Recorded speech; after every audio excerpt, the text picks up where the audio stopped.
Hello, everyone. Welcome to the Medina Mania podcast. Today on the show, we have two very special people in my life. That's right. I feel like I've wanted to have these people on here for a minute now, a cool minute, but they're here and they're ready to roll. That's right, ladies and gentlemen. I am, of course, talking about the legendary, historic Anthony and Raylene Roldan. Anthony. Yes. Raylene. Thank you. Hello. That we're here again. This is Very happy to be This here. is your third time. This is her first My time. first This is my time. third time. And this is Raylene's first time It ever is on a my first podcast. time How do you ever. feel? How do you feel? I feel excited. I've listened to a lot of podcasts, so She hasn't listened to mine though. I know, I haven't. I've listened to your Not a single one. You notice that she didn't I've specify? listened- I've listened to a lot of I listen to a lot of podcasts. podcasts in I've general. listened to clips. I like the clips that you post. I haven't posted a clip in like a year, but Those- thanks. She's like, I like everything you post on Facebook. You know, it's Yeah. like, I don't have a Facebook. Early man. 2000s. How do you feel? You're being on the podcast with your lady now? This is great. This Yeah. is this is gonna be fun. His lady and his baby. Ooh. In case you ain't know, this is like, we're making it public A now. YouTube We're, Yeah. announcement, yeah. Yeah, we're making it public on the YouTubes, on the first time hearing it on the podcast platforms, I think. Anthony and Rayleen are pregnant. And drum roll, please, it's going to be A boy. I was gonna say, how cool if you had a preset sound for boy. We should have thought about that beforehand. and but it was a baby boy crying. it was a That's what you're going to hear a lot that's of what for we're the gonna next couple years, buddy. Yeah, it's gonna Yeah. be a boy. We're gonna have a boy. We're very excited about that. We found that out last week? Last This week. It's fresh, Yeah. guys. This is This week. actually breaking news, kind of. I called it. It's going to be a boy. He's going to be 6'2", and he's going to be a great baseball player. Yeah. Don't know how he's going to get to that height, but we'll find out along yeah, the way. we'll have to Yeah. see. You could have him on the podcast if he hits 6'2". Yeah, He could definitely make. gonna an need a appearance. higher tripod. But anyways, I know a lot of podcast people like to chit chat, small talk, but we're gonna get right into it. Get We're gonna into get it. right into the meat. We're gonna tell them why we're here, why they're here to listen. Why should you guys listen? We're gonna get into it right now. Anthony, Raylene, Yes. how and when did you guys meet? We met in high school, Yes. so we're technically high school sweethearts, which I don't think Uh-huh. about ourselves that way, but we are. We are. Artesia High School, Lakewood, California, Home of James Harden. home of James yeah. Harden. He was a senior our 8th grade year, so we just missed him. Yeah. Just barely missed him. But yeah, we met in high school, and then we were friends for a while. Yeah, for- before we started dating. About a year and a half. Yeah. We had dated people in our social circle that we were in. We were like friends with. It's like high school, you know, like Yeah, I know. you date one friend and then another friend date You anyway. date her best friend. Yeah, Right, it was, yeah. All it's that just weird stuff. that all happens. There's, anyways, Yeah. so we did that, and then we dated our junior year Yes. Mm. And our senior year. and our senior. Well, we broke up in Yeah, between yeah. that Oh, yeah. because we made a decision to follow Jesus. That first relationship was pretty toxic. Took a break, came back senior year, and we were like, let's try this again. And that relationship has now become this one. That was dated for almost 5 years, all Yeah. through college. Got married our senior year of college. Dang. Spring break. Got married over spring break of our senior year, and then we have been married for 4 years. And as they say,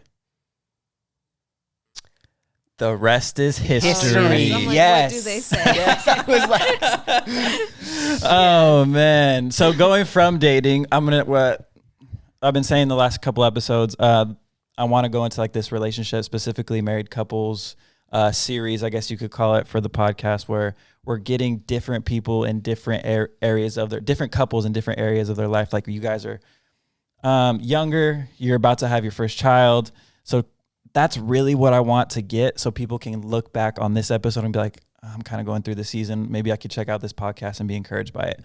So yeah, just preface that okay. with what we're going to get into next. But you guys dating 5-ish years, got married. What year did you get married? 2018. 18. I was there. Yes, you were. Went to the bachelor party. It was a lot of fun. You were. Yes. Why?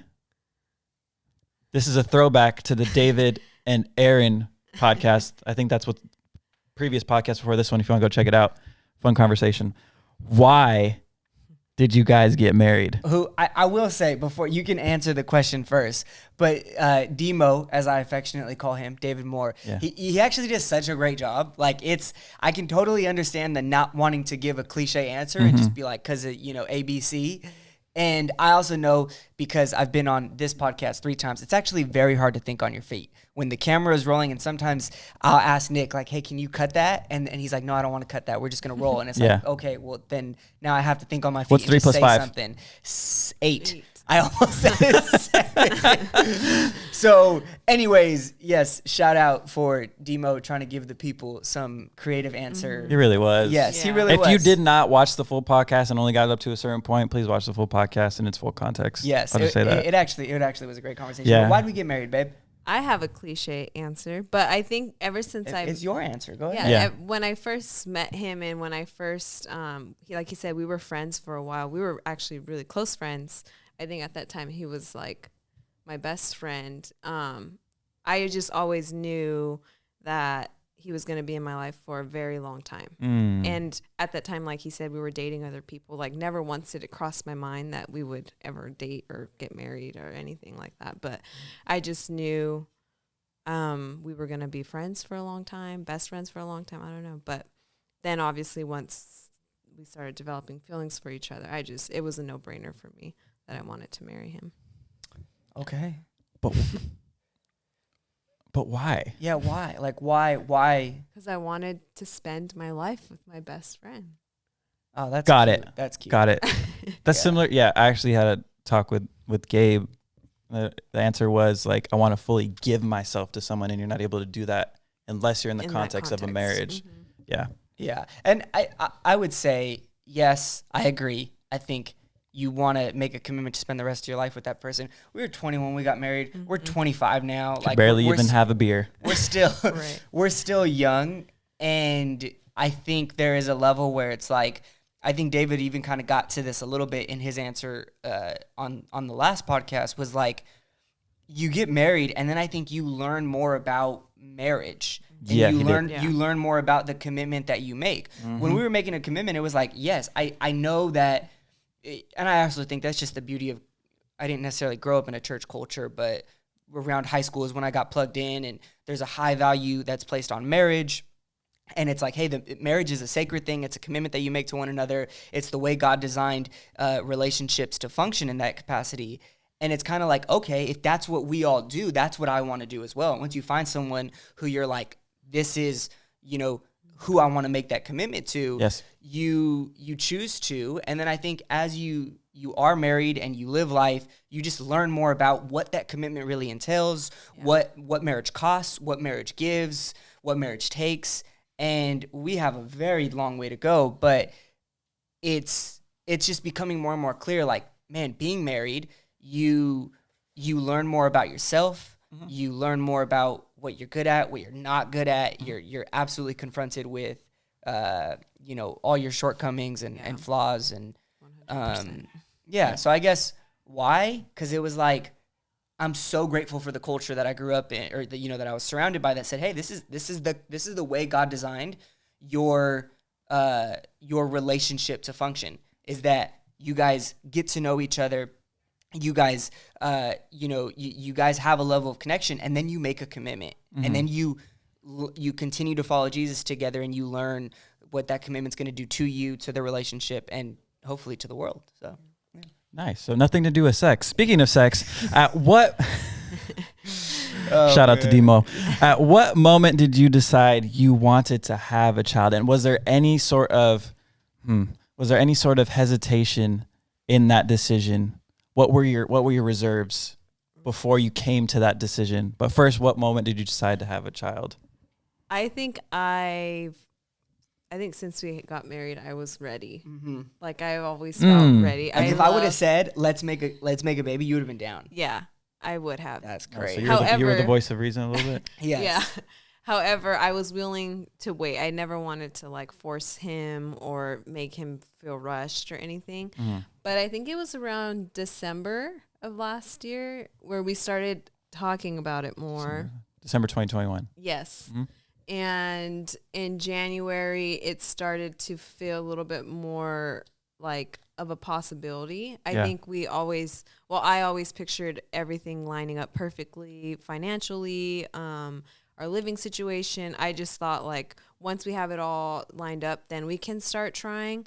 But in January, it really felt like, I think because he started to voice that he was feeling ready, I think I just hit a point where I was like, you know what? It doesn't have to all line up the way I think it should. And in January, it probably made absolutely no sense for us to try having the baby. I feel like there were just so many things that where we're like, okay, God, like if we start trying, we get pregnant, we're just going to trust that you're going to provide and take care of us. Yeah. And of course he did.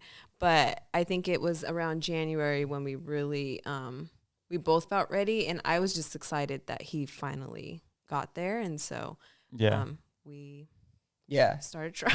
Yeah. And I also, I don't know how these headphones look on me, if they're like crooked, because I only have one on my ear and then the other one's just hanging off. He's so saying that the noises are really loud in his head. Pray for him. If this looks funny, just I love you.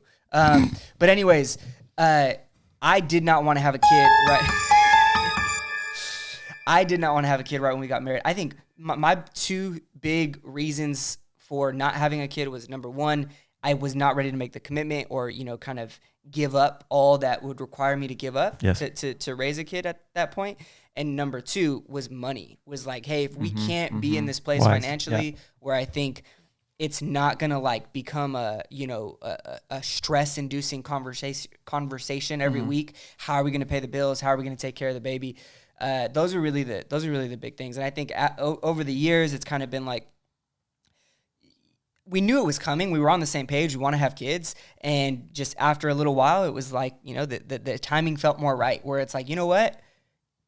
Like, yes, I would say we weren't necessarily like, like the situation is perfect, but also the situation, I want to say like, it wasn't like, oh my gosh, like we have $0 in our savings account and we're going to, have a kid. Yeah, because there was a time where you were living with your parents for a hot minute, right? Yeah. And it was like, that was a clear, because financially that was just a decision that we needed / wanted to and had the ability to make. So it was like, that was a situation that I didn't want to have a kid in. And once I think we were able to say, hey, we can do this. And I feel like for me, this is way more of a thing for me, but I was like, okay, I'm willing to give up what it's going to require me to give up, which is just a lot of what I want. And, time, resource, energy. Yeah. So, I have restrictions on how often we can play golf together because have you seen the strollers? We can take them. He can carry the baby while you guys play. I thought you were talking about like, have I just seen strollers? And I was like, strollers have are you expensive. seen a stroller in your life? That's why I didn't want to make like it. also a caddy. It's also a caddy. You put your clubs with the stroller and you're just rolling it. Oh my and so God. he can come with us That's crazy. at whatever age. I told him if we have a boy, whenever you hang out with your friends, he's going with you. Yes. I would need to put like a full on helmet on him though, because people get hit. Well, you can make like a fortress. And like if someone is like Baby Yoda 4, floating around in that. that actually would be cool. Yeah. Anyways, that is So it was like, you know what? I think I was just too selfish. I wasn't ready to give up, what it cost. And I was like, I just want to make sure we're in a position financially, lifestyle wise, where it's like, hey, we can see this kind of working. It doesn't need to be all clear right away because we believe there's going to be a grace, but at least some level of like, okay, this isn't, it wouldn't be unreasonable to make this decision. So Right. Was there any convincing on your part where it's like, well, how often were we asking him, you ready yet? You ready yet? No, I feel like I didn't want to do that. I think you wanted to have a kid at 25.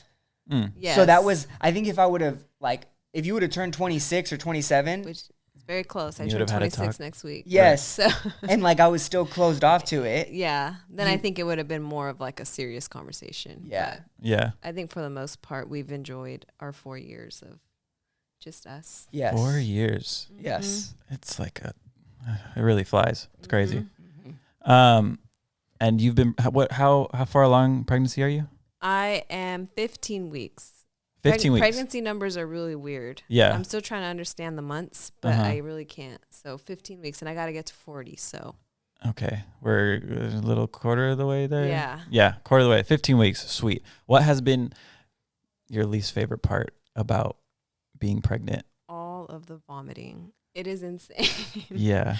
Yeah, I have been extremely nauseous. So I think like that's the first thing I think of. I used to joke because it's really mostly in the beginning. And in the beginning, I joked about like I don't know what it feels like yet to be pregnant and like truly happy because it's just been such like a fog of feeling so sick all the time. Yeah. Or tired. So if I don't feel sick, I feel tired.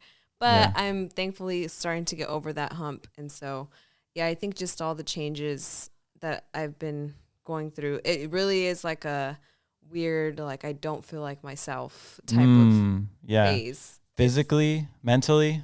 Physically mostly, where it's like, I'm like, who am I? Like I used to be able to do all these things and now I can't. And so it's just adjusting to all the physical changes. I think that has been the hardest for sure. Yeah, I guess for him too. Same question for you. What has been the hardest part about Raylene's pregnancy, your pregnancy together? The hardest, I know. I've made a few comments where I'm like, we're pregnant. And the person who I'm talking to is like, Raylene's pregnant. You're not pregnant. I get it.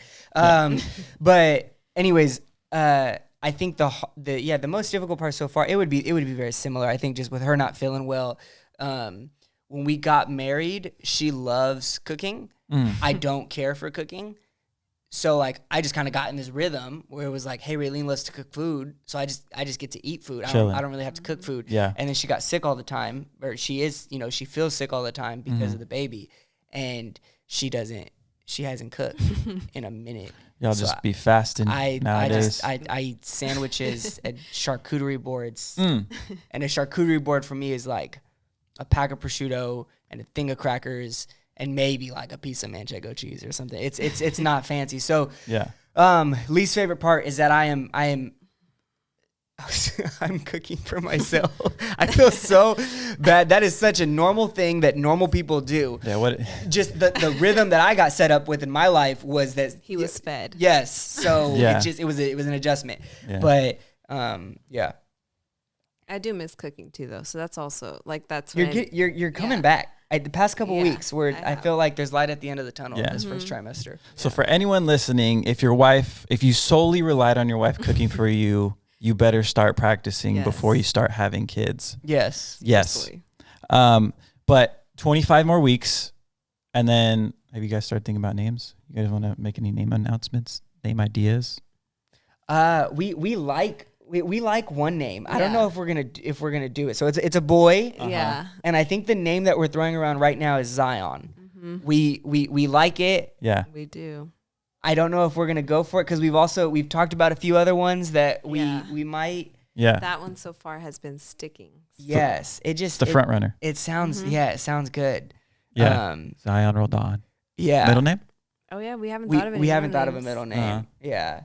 And I should say, there's a student. I mean, he's in your, you know him. So, and I love him. The first face that came into my mind when you said that. Well, and I have to clarify, right? Because it's like, bro, if I name my son, he's gonna for the next 4 years that he's in youth, he's gonna say, Zai, I love you so much, bro. Like you're amazing, but I'm not actually naming the boy after you. All right, I just want to be clear.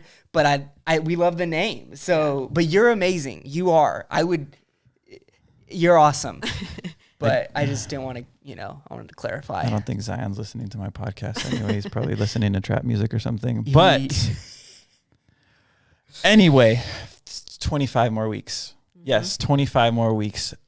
Have you guys been thinking about yet now bringing, because you guys are a family, basically, but now you guys are going to really be a family with a child. Have you guys thought about, like, are there any family traditions or habits that you don't wish to kind of carry on into your family that you are currently creating? And I guess more positive question along with that, are there any that you want to start? I didn't grow up with a lot of necessarily family traditions. I'm trying to think. I mean, you didn't eat turkey and ham on Christmas. Well, what I was gonna say is I didn't grow up with a lot of family traditions, but obviously holidays, right? So we celebrate major holidays together. I don't know if we necessarily had like, hey, the Roldan household does this or whatever it is. So at least when I think of a tradition, that's kind of where my mind goes. But And then on the positive side, in terms of like starting things, can you think of anything? I think of practicing a Sabbath as a family. However, I know with the baby that's the baby doesn't understand what's going on. So that'll be a little later on in his life. I'm imagining our 4-month-old, it's like, this is Sabbath time. But I do think that's something that, especially when you have a kid, as life gets busier and it picks up a little more speed, I think it's going to be important for us to value resting in our family and as a family. And so that's definitely something that I didn't have with my family growing up, even though I grew up in a Christian household. Mm-hmm. So it's exciting and I think just all the spiritual disciplines in general, that's going to be really fun to practice with our family. Yeah, I can absolutely get behind traditions that have a clear why. Mm-hmm. So it's, hey, we take a day to rest and delight in God's goodness and provision over our lives once a week. And the way we do that is like that part can change, right? It's like we don't always need to go to the same donut shop every morning or every Sabbath, but we do need to, as a family, we need to enjoy God. Yeah. We need to enjoy each other. So I think a lot of that will just be learning, like what works, different seasons, what gets the job done. But yeah. Yeah.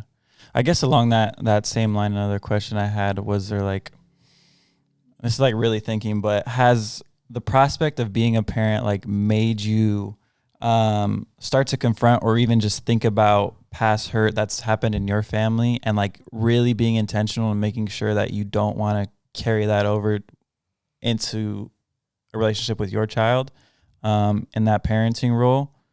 Mm-hmm. Yeah. You want to go? You want me to go? Run it. I can go. Okay. Yeah, the first thing that I thought of, so it wasn't necessarily like a past hurt or anything like traumatic, but when growing up, my parents were in full-time ministry, and so although my sister and I, like, we went with them everywhere, and it wasn't like we were always with the sitter or anything. I think I always saw how important ministry was, and I think at that specific church that we grew up in, there was just such like a hustle mentality, and there was just like a go like we require everything of you. And I think in what was that, late 90s, early 2000s, that was just like the culture of church. And so I feel like stepping into becoming a mom, also being in full-time ministry, I think kind of going back to the Sabbath thing, I think I want to be careful with that. Like, I don't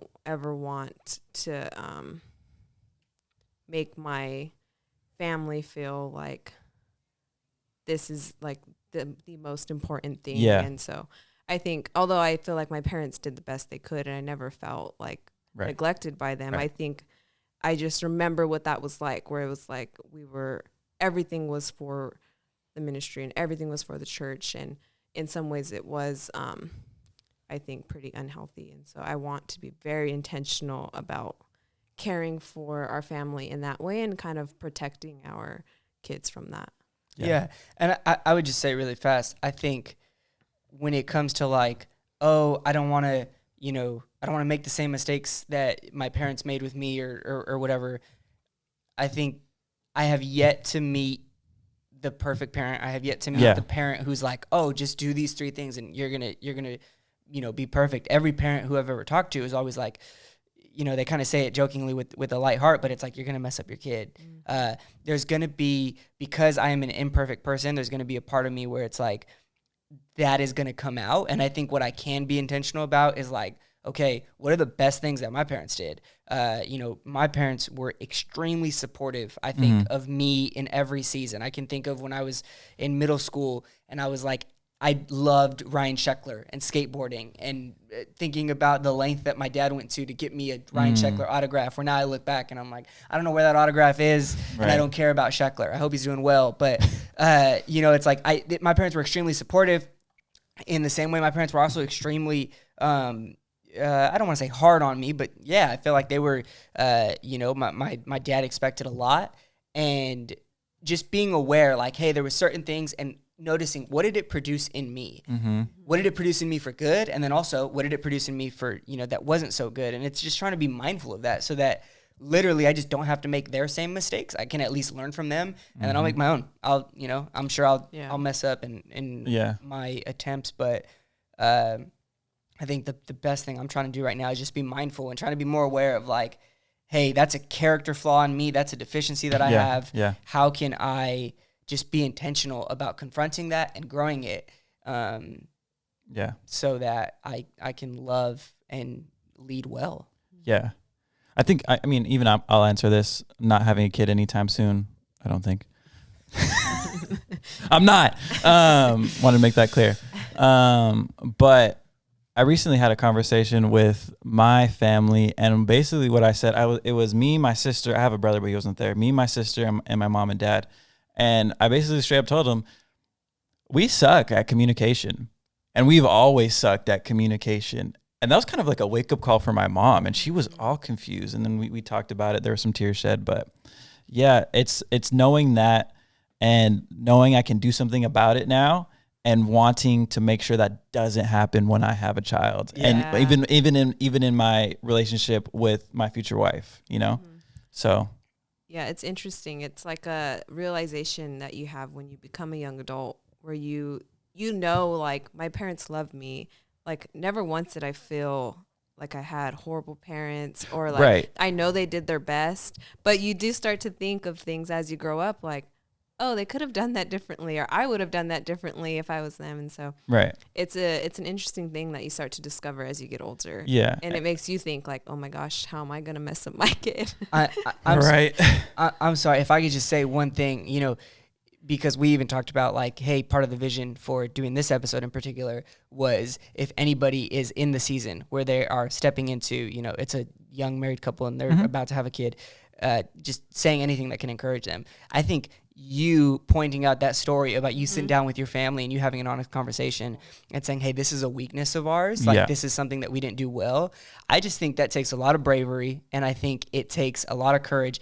And I think especially as a young adult, I think so much of the, one of the biggest things that happens in this season of life is that you kind of step out from underneath your parents and you go from like, yes, they are, mom and dad, to like, I mean, they're always mom and dad, but you just become your own person. You become you're going to determine and dictate how you live your life, the values that you have, the things that you do. And I would just say, with the backdrop of like trying to say anything that's encouraging, I'm speaking from a place where it's like, I'm trying to do the exact same thing.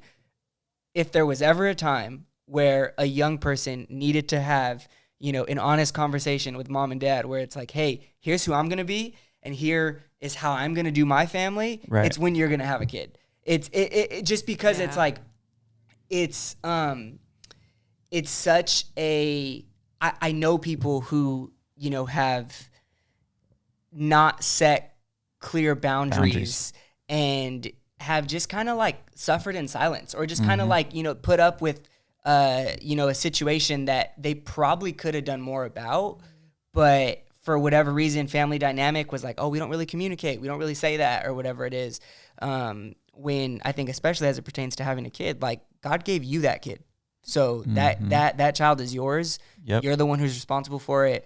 And I'm saying this as someone who's going to have to live it out, and I'm trying to embrace that reality. But I just think that's cool, and that's something that we're all trying to step into. Yeah, I usually like to preface it. I love my family. My family raised me really well. We just struggled with communication, and I love my mom and love my dad. Right. We all love our parents and siblings. Mom, if you're watching this, you did great. Yeah. You got it. Full-time ministry, right? Actually, I guess me too, kind of, So, yeah, it's great. Moving on to the next question. This one can get interesting. What are you most afraid of when it comes to bringing a child in this world? What are your deepest, darkest fears of bringing a child into this cruel, cruel world? There's actually a lot. I feel like I think about it a lot. Do you really? Yeah. Well, I feel like you've said this before. It does feel a little different as a mom carrying a child. Like, I tell him all the time, I think about this baby like every second of the day, every day. And it is different because I can literally feel him growing in me. And so maybe that's what's different. That's or wild. moms are probably just wired different. We'll never know what that feels yeah. like. Never. It's pretty crazy. But so with that, I do also think like of little fears and worries. And there's a lot that comes up when it's like, what kind of school is he going to go to? What kind of friends is he going to have? There's all those worries. But I think for right now, the biggest one, I kind of keep joking with Anthony about it, is I don't want to be an absent mom. Mm-hmm.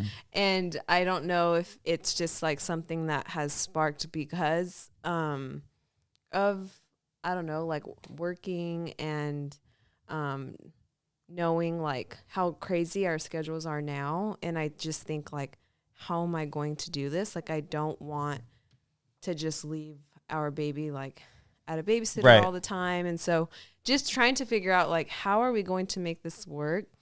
And it's funny because I'm not necessarily a worker bee type of person. Like, that's just not my personality at all. But I still have this fear that I'm going to be so busy and distracted.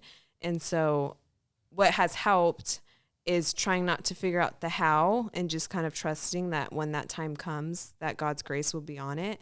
And also just looking at the moms around me who are doing it, who are working full time and who are walking in that grace already. And so being able to see it modeled for me, it really encourages me to know that it's going to work out in whatever way that it does. Yeah. And that our son is not going to have an absent mom Right. or dad. Right. But yeah, I think that's just been a big fear. I don't know why or how that sparked, but I've just been feeling like, am I ever going to see my baby? But Yeah. I know when the time comes, it will. Also, we are blessed enough to, I work with people that have children. Mm-hmm. You can bring your baby into the office every once in a while. Very flexible, yes. And so yeah, I'm very thankful for that. I walked into the office today. First thing Lincoln did. Nick! Yeah. It's a family environment. It's truly a family working where we work. Yes. But man. Yeah. Yeah, biggest fear, I think it would just be like a manifestation of what probably one of my just biggest fears is in general. And it would just be the whole side of like just not being enough. Not being enough as a dad, not being enough in the, the role as provider, protector, nurturer, David touched on it. They didn't really dive into it. He touched on it on the podcast. Yeah, like being, feeling these insecurities. Yeah, like I just feel like, I understand that as a young baby, as a young kid, I think maybe I think there should be like a healthy level of like, you grow up with this side of like, dad can take care of it. Dad can take care of me. Dad can take care of us. Yeah. And, I want to do that, but I'm also just aware like I am, by no means a perfect person. Mm-hmm. And I by no means get it right all the time. And I think what gives me hope when it comes to thinking about that fear would be that, yes, as a young kid, there is this like healthy side of my dad can take care of me and my dad can take care of it.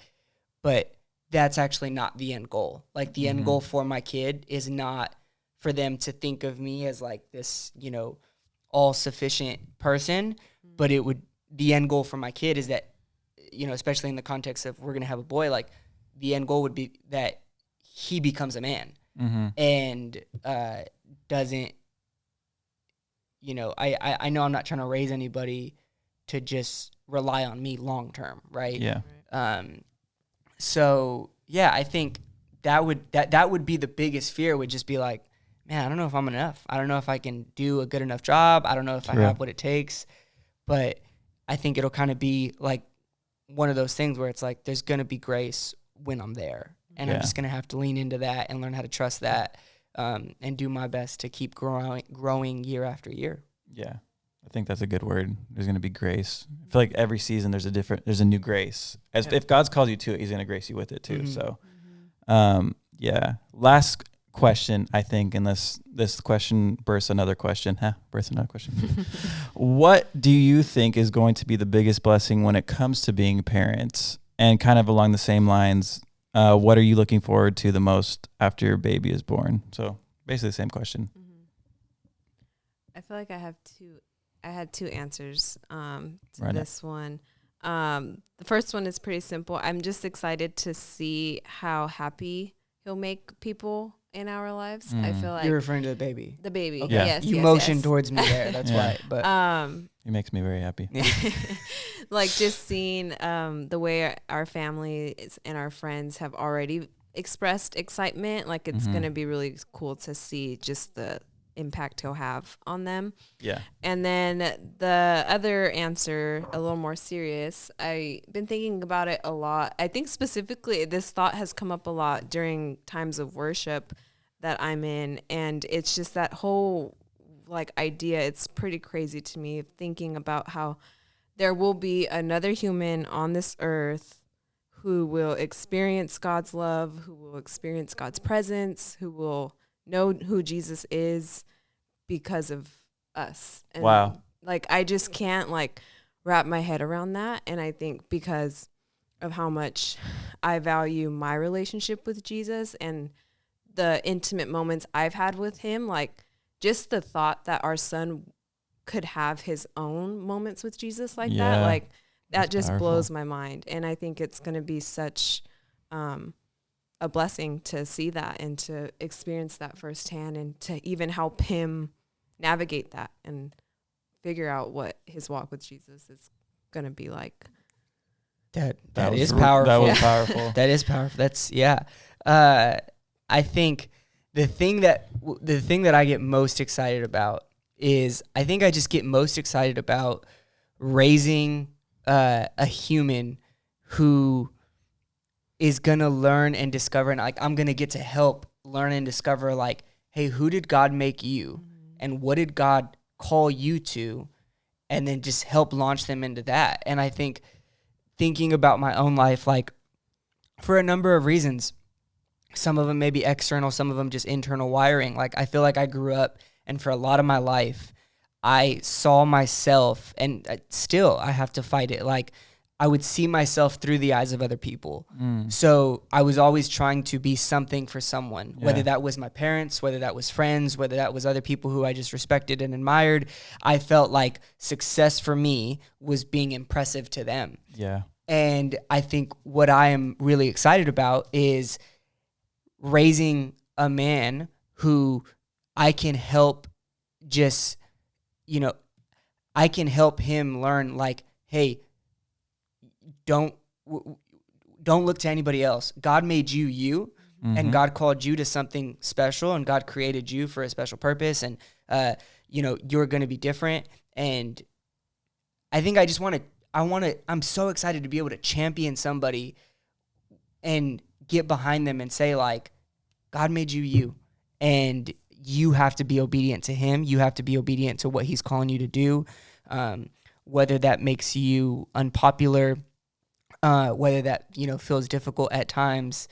I think I just get really excited about that whole idea of, like, man, they're one of a kind, because that's just how God makes people. And he is, I get to help shape that and nurture that calling and that identity, and, do whatever part that I can to help launch them into, the destiny that God has for them. And like she's saying, like, it's wild to think, like, that the baby that we're going to have in a couple months is going to one day be, a contributing member to society, Yeah. and advancing God's kingdom in some way. Like, it's wild to think about, but I'm excited to play the part that we get to play. Yeah, that's good. I guess last thing, we didn't talk about this really, but what is something that you want to encourage someone specifically that's listening or watching, that is in the same exact season as you, with the idea that they're pregnant for the first time and about to have a child? What is something that you could say? I mean, you've 15 weeks, so you've been in this season for a little bit of time. What do you want to say to that person that's listening, that's in the same season as you, to encourage them, uplift them, maybe just even say something that they can relate to? Yes. I think the first word I think of is overwhelming, because it is extremely overwhelming. I think it's a fluster of overwhelming thoughts, overwhelming feelings, overwhelming like people. Like I think more than ever, people have said things to me that I'm like, you shouldn't say that to people.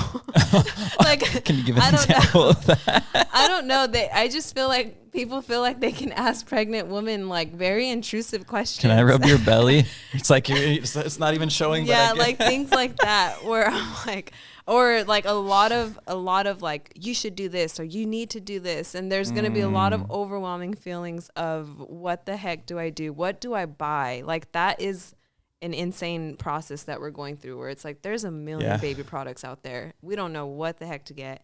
But I think something that has really helped me and encouraged me is just leaning into the community that I really do like trust, and especially more than ever the community of moms that I have in my life, where I get to ask really honest questions, or even if it's just like, hey, this is what I'm feeling, and they're like, yeah, I felt that too. That alone just brings comfort, and just leaning into that. And I think just understanding that whole grace that we've been talking about, that as it goes on, there's grace for today, there's mercy for today, and tomorrow there's going to be mercy again. And so I don't need to worry about, is God going to like grace me for this, or is he going to be faithful to what he said? And I don't have to second guess that because he has every day. And so I think just holding on to that, but really practically leaning into, even if it's just one person that you know who's gone through it before,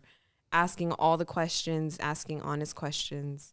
Yeah. I've learned no question is a dumb one, because I really don't understand a lot of what is to come and what's going on with my body and all the fun things. But yeah, it's a very overwhelming season, but I think also in a good way. It's overwhelming, and the little moments where you remember like, oh my gosh, we're going to have a baby. And there's just like this rush of excitement and joy.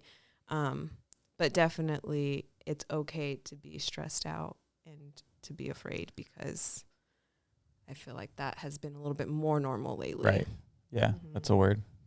Yeah, maybe it sounds cliche, but I just think if you don't have anybody you're close to, or any couple you're close to that isn't a similar, has gone through it before, I think it's really important, because like we can get all the information that we need from the internet, right? Like it's not like there's a shortage of articles out there about how to do pregnancy or how to have a baby, or what to do with the baby. Like there's a bunch of stuff, of information out there. But I think the reason that relationships are so important is because what you can't read on an article is like comfort. Like what you can't read on an article is like, here is like, yeah, I get it. Like I've been there, or I understand. I even just think about being a husband, and like I can already tell just with the way I'm wired, like I'm like, I just feel like I'm naturally so selfish. I only think about myself very often, and that's changing. And I feel like I'm not only getting better at thinking about Rayleen and, thinking about the baby that's coming, but I have to get better at that. Yeah. And like Google isn't really going to help me with that. Like it's going to take relationships, and it's going to take people who see us and who are close enough to us who would be able to recognize like, hey, Anthony, this is an area where you can grow, or this is something you're not thinking about enough. And yeah, I just think if you have, I'm assuming that you have a relationship with Jesus, that you have kind of a north arrow for your life, that you and your family have a general direction where it's like, hey, this is what we value, this is what we believe, this is where we're going as a family. And then from that place, if you have those things in place, if you don't, that's probably first, but if you have those things in place, then just getting around whoever you can that is going to make you feel like, okay, we're kind of in this together. Otherwise, especially if like you don't have friends who have kids yet and you're the first one, it's going to just, I think it can be, like she said, it can be very easy to feel overwhelmed and to kind of even feel isolated, to feel like, oh, like we're stepping into a new season and, feel discouraged by everything that you're losing, not having people there who are reminding you everything that you're gaining. Yeah. So that is what comes to mind. So good. Relationships are important. People are important. Couldn't do this walk alone. No, or this podcast alone. Have you ever done an episode by yourself? Thinking about it. It's going to happen one day. Dang. It's going to be interesting. It's going to be me here. Just zoom in on my face right now. Yeah. Hey, guys. It's just me.